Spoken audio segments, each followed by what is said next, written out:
পাচারের আগে ৯৯টি কচ্ছপ সহ উত্তরপ্রদেশের এক যুবককে গ্রেফতার করে মালদা টাউন স্টেশন আরপিএফ। উদ্ধার হওয়া কচ্ছপগুলি বন দপ্তরের হাতে তুলে দেওয়ার প্রক্রিয়া শুরু করা হয়েছে। পাচারের আগে ৯৯টি কচ্ছপ সহ উত্তরপ্রদেশের এক যুবককে গ্রেফতার করল মালদা টাউন স্টেশন আরপিএফ। উদ্ধার হওয়া কচ্ছপগুলি বন দপ্তরের হাতে তুলে দেওয়ার প্রক্রিয়া শুরু করা হয়েছে। আরপিএফ সূত্রে জানা গিয়েছে, 13430 আনন্দবিহার মালদা টাউন এক্সপ্রেসের S5 কোচে এক যুবকের কাছে সন্দেহজনক 4টি ভারী ব্যাগ দেখা যায়। সেই তথ্য অনুযায়ী ট্রেন মালদা টাউন স্টেশনে পৌঁছতে আরপিএফ এর একটি দল ওই কোচে হানা দেয়।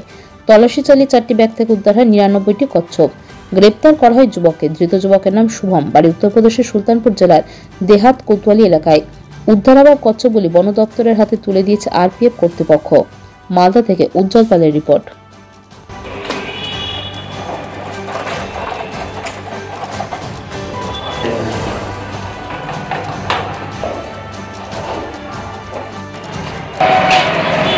এটা আমাদের কালকে আনন্দবিহার এক্সপ্রেসে রাত্রিবেলায় বাইরে থেকে এই কচ্ছপগুলোকে ধরে আনা হচ্ছিল পাচার করবার জন্য। তো রেলওয়ে পুলিশ ফোর্স আরপিএফ তারা ধরেন এবং তারা সিজ করার পরে আমাদেরকে আবার হ্যান্ডওভার করেন ডিটেলস কেসটাকে ডিল করবার জন্য। কয়জন অ্যারেস্ট হয়েছে স্যার? একজন অ্যারেস্ট হয়েছে। কোথাকার বাসিন্দা উনি? নাম টাম জানাই? সুলতানপুর, উত্তরপ্রদেশ। কতগুলো কচ্ছপ পাওয়া গেছে?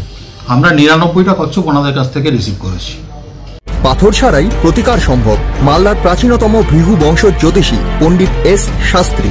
দাম্পত্য সমস্যা, বিবাহে বাধা, ব্যবসায় অবনতি, পরীক্ষায় অকৃতকার্যতা, ভাগ্য গণনা, গোষ্ঠী বিচার, ঠিকুচি গোষ্ঠী এবং মৃত্যু ছাড়া সকল সমস্যার সমাধানের জন্য যোগাযোগ করুন জগদম্বা জ্যোতিষ কেন্দ্র, বিবেকানন্দ স্কুলের পাশে, মালদা। মোবাইল 09733027832 অথবা 09332056956।